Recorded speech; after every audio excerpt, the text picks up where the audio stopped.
Hi guys, everyone. Hello everyone. Good morning. এতিয়া ধুনীয়াকে আমি চাহটা খাইব ৰেডি হৈছো এতিয়া খালে যাম এইটো আমাৰ লগত এটা ভাইটি আছে চাবা দে একদম কচুগুটি ভাইটি এইটো ভাইটি প্ৰিন্স এইটো হাই প্ৰিন্স হাই আজি আজি গম না আজি মোৰ ব্লগটো আজি এই চালিজনে বনাইছা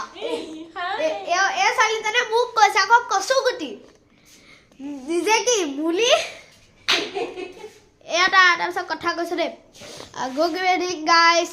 আজি কথা এটা কৈছো আজি মোৰ বাৰ্থডে এই বাৰ্থডেত আমি লোকে এবাজনী হাই ইয়াৰ আজি বাৰ্থডে হ্যাপি বাৰ্থডে আৰু লগতে আমি লোকে হ্যাপি বাৰ্থডে প্ৰিন্স আমি লোকে এভৰিওয়ান বুক আজি আমি লোকে পাৰ্টি দিছো পাৰ্টি আজি happy birthday Prince thank you yes sir আজি গমনে আজি ঘৰত আমাৰ প্ৰথমবাৰ ভালকে বনাবা তুমি